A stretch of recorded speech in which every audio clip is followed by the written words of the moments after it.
We got three best bets, who's on fire, and Movie Monday. Let's go. What's going on, everyone? Welcome back into another episode for Just a Bet Outside. I am your host, Steven.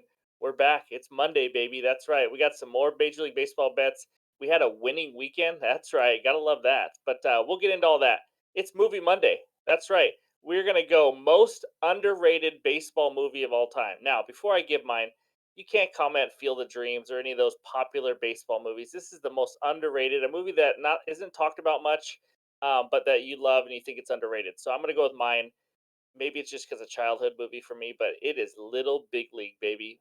Billy Hayward taking over the Minnesota Twins. Are you kidding me? Ken Griffey Jr., Randy Johnson as a Mariner fan. I mean, come on. If they're in the movie, it's got to be one of my favorite movies. So that's mine, Little Big League. Leave a comment below what your most underrated baseball movie of all time is. So that's our movie Monday. Real quick into baseball. Have you checked the standings lately? Who had the Marlins in second place in the NL East? Or the Pirates in first place in the NL Central, and the D-backs in first place in the NL West. It is absolutely bonkers right now all over the league. American League wise, I mean, it's you got the Rangers leading that division, but the first place team in the American League Central has the same record as the last place team in the American League East. That would be the Twins and the Red Sox. 33 and 33. That is just wild to me. So, anyways, we're getting closer and closer to that All Star break. We'll probably do a power rankings video and talk some more baseball when it gets to that point. But that's crazy. And after all that, you know what the craziest stat is? The Oakland A's have won 4 straight games. I didn't even think it was possible, guys. That's like a third of their wins this season. Absolutely insane, but that's why we love baseball. So, before we dig in, like, subscribe, comment. Thank you guys for the support. I really appreciate it as we get near 4,000 subscribers. So, thanks a lot. We got an 8 game slate on Monday. I got some best bets for you. We got who's on fire. We got hitter pitcher matchups, but let's start with the bets recap. There it is. Friday up 2.55 units. We hit the Friday parlay, baby. That was awesome. That was close. That Braves game and Orioles. Whew, that was a little tight. Saturday had two bets, won both 2 units. And then Sunday, I became an idiot. I know that Sunday is absolutely weird, and I still bet on Sunday, and it ruined it. Somehow Gaussman got absolutely rocked by the Twins in the first inning, and that was it for that bet. And yeah, so it just wasn't pretty. 2.18 units, but over the weekend, plus 2.37 units on the plus. We are nearing about even right now. It's got to be better. But yeah, let's get into it. Let's start out with the good hitter matchups. All right, we only got 4 good hitter matchups for you, and 3 are on the same team. Not a ton of history today, especially on an 8 game slate. But here we go. Jared Walsh of the Angels, 6 for 11, 2 home runs versus Dane Dunning, but he is hitting 133 and 45 at bats this year. So keep that in mind. Next one, Mike Trout, the man for the Angels, 6 for 16, 2 home runs versus Dane Dunning. And then we got Anthony Rendon of the Angels, 5 for 12, 1 double versus Dunning.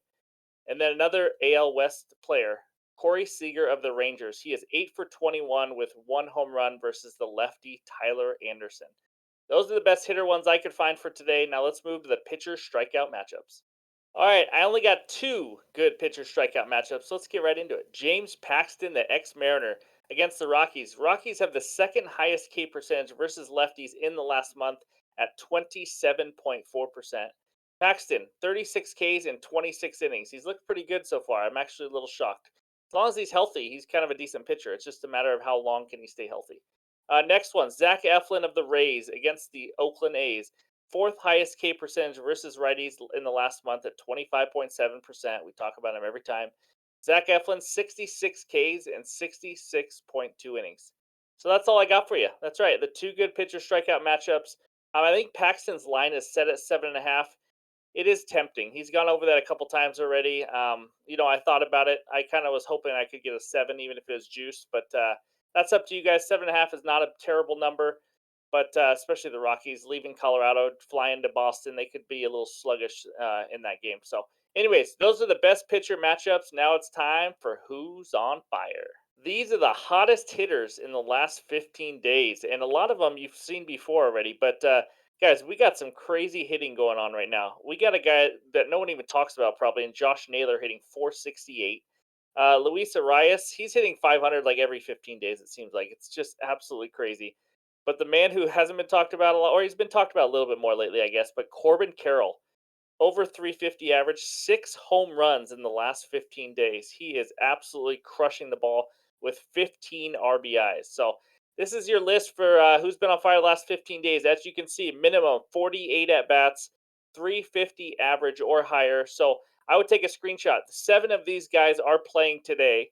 So not all of them. If you want to put them all in the parlay, we thought about it. Maybe throw a little tenth of a unit, a quarter of a unit. We got Arias, Seager, McLean, McMahon, Acuna, Corbin Carroll, and Nick Castellanos down there, who's also been playing well after a rough year last year.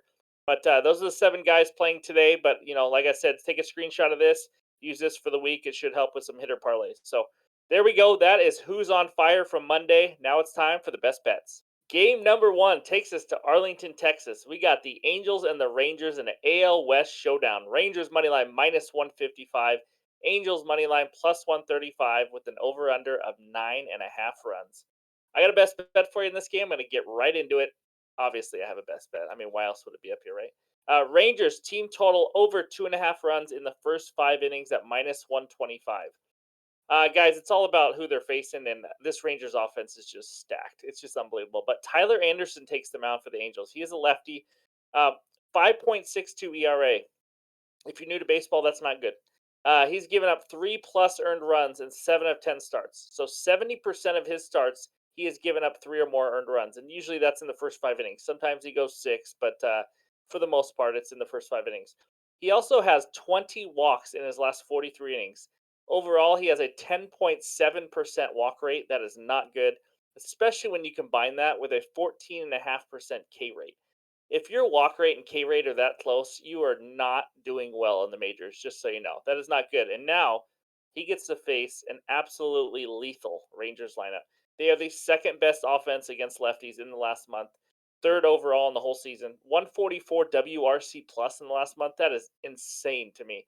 And they're also number 1 in batting average in the last month. Or actually, I think that's for the whole season. Sorry, 316. Either way, whole season last month, they're hitting a ton of lefties. They're also number 8 in walk rate versus lefties. So, like I mentioned, Tyler Anderson walks a lot of guys. The Rangers can draw some walks. If you're talking about a Rangers offense that's going to get free passes by the walk with all the hitting that they do, I mean, it's just not going to be a good combo. They could get this in one quick inning, one swing of the bat. I love the Rangers team total over 2.5 in this game. The other crazy stat, they score the most runs. Excuse me, I'm sick. Sorry, stay with me. My voice is losing it. But Rangers score the most runs at home per game. 6.77 runs per game at home. They are scoring almost 7 per game. I just need 3 in the first 5 innings. And by the way, the next best team at home is the Rays. They score 5.81 runs. So the Rangers are scoring pretty much 1 run more than every per game, more than anybody else in the league. It's just absolutely insane. I like it. Rangers team total over 2.5 first 5 innings at minus 125. If you can't get that, I don't mind the 4.5 for the whole game also that I saw out there on DraftKings. So that's my first best bet. Let's move on to game number 2. All right, next game takes us to Kansas City. We got the Reds at the Royals. Royals money line minus 115, Reds money line minus 105 with an over under of 8.5 runs. Here's the crazy part of this game before we get into the analyzation of all of it. These 2 pitchers are both first round picks. That's crazy to me. And I'm about to tell you why both of them are not that great right now. So my best bet in this game is the over 8.5 runs at minus 120. It was bouncing around between 8.5 and 9. I saw it at 8.5, so that's gonna be the best bet. I still like it at 9 if that's all you can get. But here we go. Luke Dreamweaver. That's right. You know I can't go without saying that. He's on the mound, guys. It's a guy we love to fade. 6.27 ERA, 5.37 expected. Maybe due for a little positive regression, but it still sucks. He has given up a whopping 12 home runs this year, 32% hard contact, almost 11 hits per 9 innings he's given up. And he's also given up 4+ earned runs in 6 of his 9 starts. That's right. Now we got Zach Greinke on the other side. 4.59 ERA, 4.16 expected ERA. He's been a little better than Luke Weaver. He's also better at home, by the way. I'm not even going to deny that.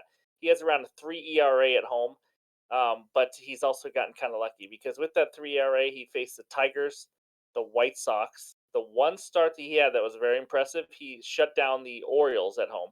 And then he faced the Braves, but he gave up 4 runs against the Braves too. So he hasn't had the greatest of competition. But another guy who doesn't strike out a lot of guys, he has an 18.3% K rate, high hard contact of 31.3%. So we're talking about two pitchers that are give up over 30% hard contact, and both don't strike out a ton. Luke Weaver's better at striking out guys than Greinke for sure. But I know it's going to be hard to trust this Royals offense. I get it.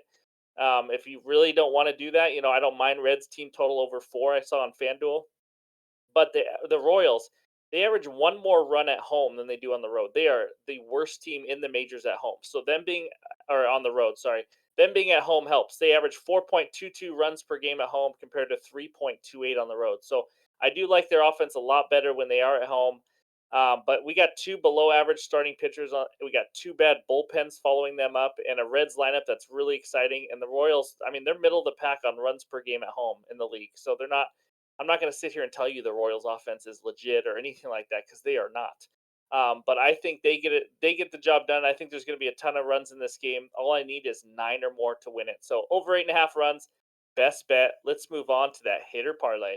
All right, the third and final bet is a hitter parlay. We all love some of these. We got a game between the Cincinnati Reds and the Royals, and the Phillies and D-backs.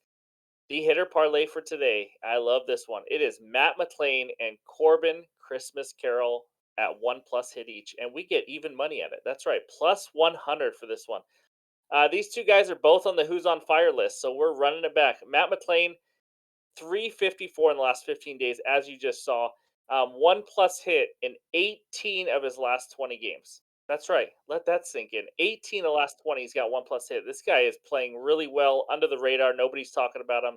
And he's facing Greinke. I already talked about it. He's okay. The Royals bullpen's not good. I mean, it's a fine matchup for him to get 1 hit in 19 of his last 21. Next one, Corbin Carroll, 1+ hit. Holy crap, is this guy on fire? 353, 6 home runs, 15 RBIs last 15 days. You already know all that. I just showed that to you. 1+ hit in 16 of the last 20. So we got a guy who's had a hit or more in 18 of the last 20. Another one who's 16 of the last 20. They're both on fire. They both don't have a tough matchup. Corbin Carroll is going to be facing, it looks like a bullpen day for the Phillies. Matt Strom, who's now a reliever.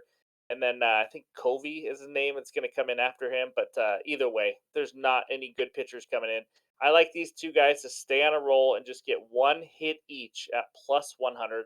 That's my third and final bet. Let's move on to that bets recap. There it is. Rangers team total over 2.5 runs in the first 5 innings at minus 125. Again, if you don't have that, I don't mind the Rangers team total over 4.5. The only issue I had with that one a little bit is that they may only get 8 innings, but I still think they get to 5 or more runs. So over 8.5, Reds and Royals game at minus 120. If you can only get 9, I like that also.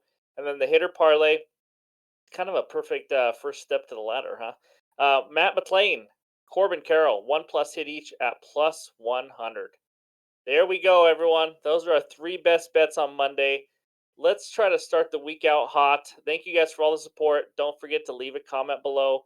I'll also put in the pinned comments below who that free square is and give you details on that Thrive Fantasy. Be sure to sign up for that. You get a free square, 100% deposit match up to 250, all that kind of stuff. So it's a great deal. But yeah, we'll look forward to some more baseball and another week. The grind continues. Thanks a lot. We'll talk to you guys later.